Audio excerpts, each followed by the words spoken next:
Okay guys, in this video I'm going to explore some of the DNS terms and concepts. While working with the DNS, the most fundamental concept that you come across is zone. A zone is an entity that stores the records about the objects that it manages. The DNS server supports the following three types of zones, namely primary zone, secondary zone and the stub zone. As the zone holds the records, some of the records are start of authority record, name server record, alias record, mail exchanger record, pointer record, address record and the 4A record. So now let us discuss about each zone. The first one is the primary zone. Primary zone in the DNS server is the read-write copy of the DNS database. One DNS server can have only one primary DNS zone. Since the primary zone of the DNS server is the read-write copy of the DNS database, it must be kept at a location where it remains physically protected from attacks and remains safe from the internal or external network trees. The next is secondary DNS zone. Secondary DNS zone is read-only copy of the DNS records. This means that DNS records cannot be added directly to the secondary DNS zone. The secondary DNS zone can receive the updated records only from the primary DNS zone.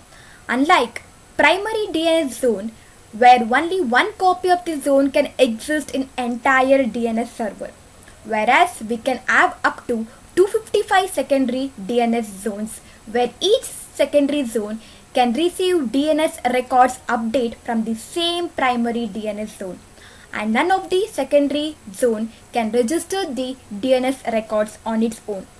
So the last is your stub zone. Stub zone is the new feature of the DNS in the Windows Server 2003. It is also a read copy of the primary zone.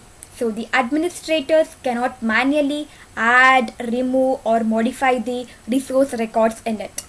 So what is the difference between the secondary zone and the stub zone? Secondary zone contains copies of all the resource records, that is the SOA record, NS record, A record, 4A record, exchange record, etc.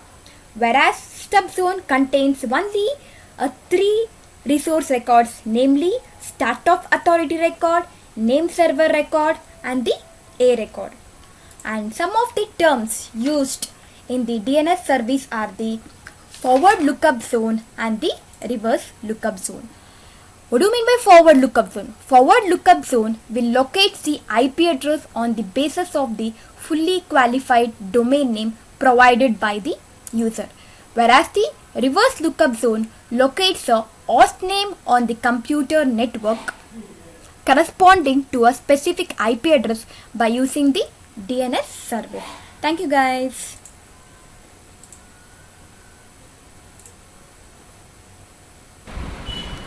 Okay guys, in our previous video we have learnt about the DNS inverted tree structure. In this video we are going to learn regarding the DNS query. DNS queries can be classified according to the manner in which the complete request is processed. Generally, queries can be classified as following, namely recursive query, iterative query and the inverse query. So let us see how each queries will help us to resolve.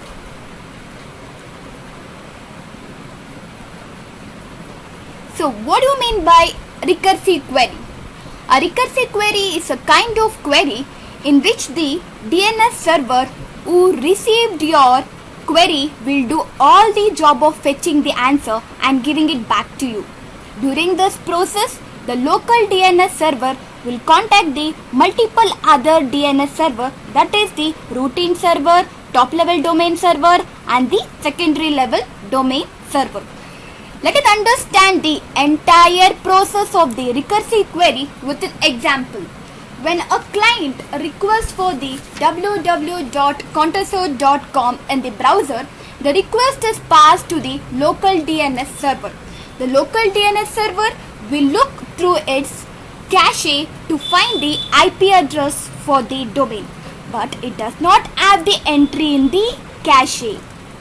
So as the answer for the query is not available within the local DNS server, now the recursive query will come into existence. This local DNS server will send a query to the one of the root in server for the answer. The root in server will reply with the list of the .com server, which is the top level domain servers. Our local DNS server will select one of the .com server and sends the query to the top level domain server, which is the .com server. The .com server determines the contoso.com in its secondary level domain server. Now the local DNS server will send the query to the contoso.com for the www.contoso.com. So finally the contoso.com will reply the local DNS server with its IP address. Now local DNS server will send its address to the client browser. So like this, the recursive query will help us to resolve the name to an IP address. So now let us understand about the iterative query. An iterative query is one in which the DNS client allows the DNS server to return the best answer it can give cached on its cache or in the zone data. If the query DNS server does not have an exact match for the query name, the local DNS server will return the referral or the error message to a client. It continues this process until it locates an exact DNS server that is authoritative for the queried name, or until an error or timeout condition is met. So the main difference between the iterative query and the recursive query is the recursive query will contact the multiple DNS server to resolve the name to an IP address, but whereas the iterative query will never contact the multiple DNS servers to resolve the name to an IP address. So finally we'll end up with the session by discussing about the inversive query. Inversive query is an exact opposite to the recursive query and the iterative query. Inverse query, it will help us to resolve the name by using an IP address. So thank you guys.